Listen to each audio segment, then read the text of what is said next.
Francis Wilson. This block weighs 9 tons. It's just one piece of rock. See what you can do with one hand?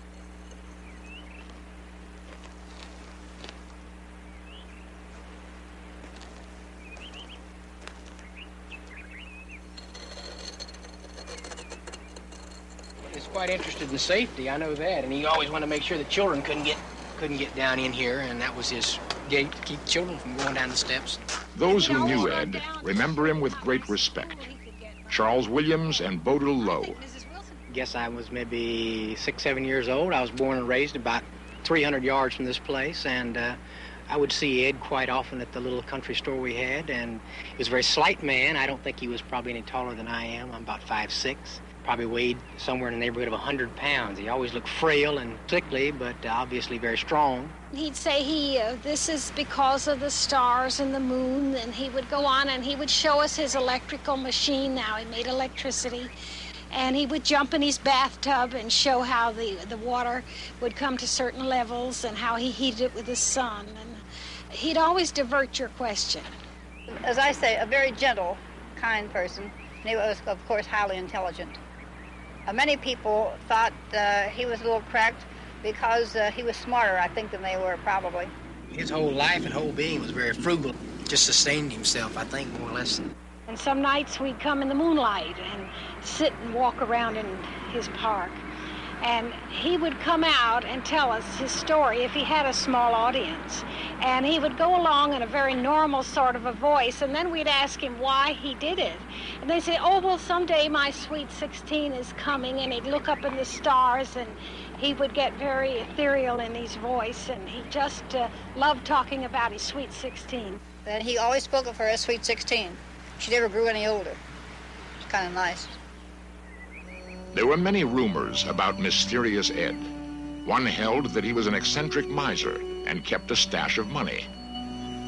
Late one evening in the 1930s, a band of toughs waited until he was alone in Coral Castle. Little Ed could never have imagined such a shocking intrusion into his private world.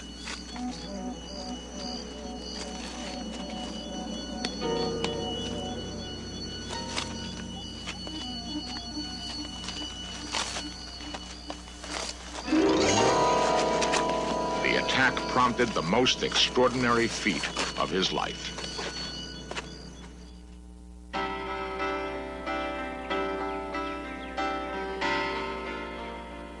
Coral Castle was originally built in a remote area of Florida. For years, Ed Leedskalnin felt safe in isolation, away from the harsh realities of the cities. He had carved this place with his bare hands as a Shangri-La for his sweet 16. Barely surviving a brutal robbery, however, Ed decided to seek safer ground. When he moved, Ed took more than his toothbrush. He took Coral Castle itself.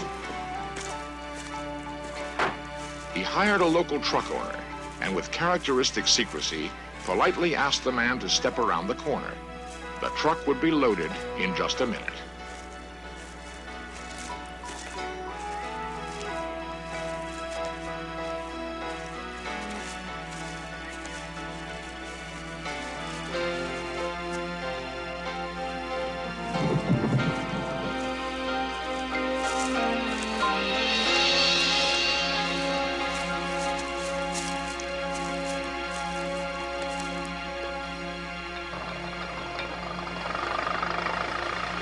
Piece by piece, Ed moved all 3 million pounds of rock 10 miles to its present location near Homestead, Florida. As usual, no one ever managed to see how he lifted the giant rocks, which weighed up to 30 tons apiece. How did he do it? There are many theories. 60 million years ago, this was all of South Florida. Thousands of miles of living coral reef. The rock which he used, fossil coral, may have internal forces which only Ed understood. A huge brain coral seems almost conscious, perhaps contemplating ancient secrets. living coral constructs its own undersea castles.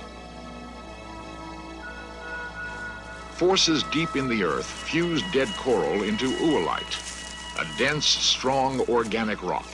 And most of South Florida has little topsoil over this bedrock.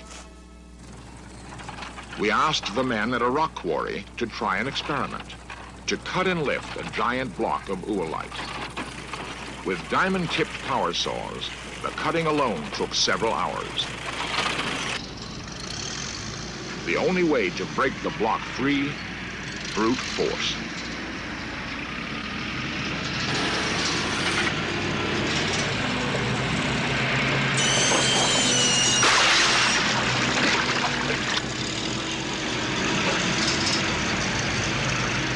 Then the test. Could they detect any unusual buoyancy in the rock itself?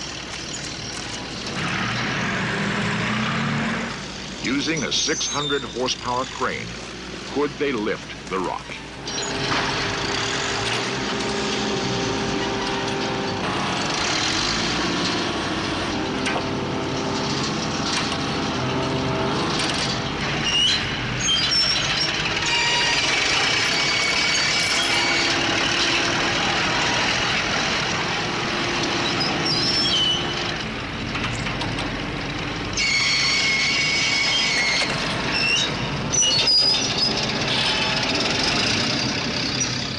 Crane almost tipped over, they managed to drag the block a few yards.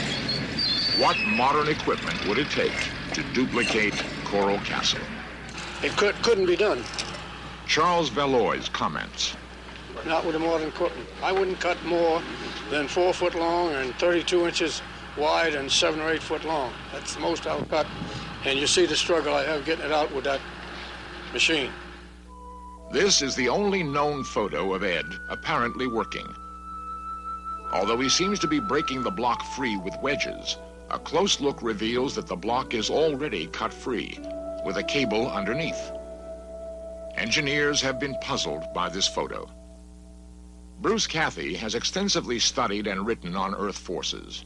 He believes that a harmonic grid inside the Earth's surface can create actual anti-gravity at certain nodes on the grid, and that Coral Castle was built on a position of harmonic resonance.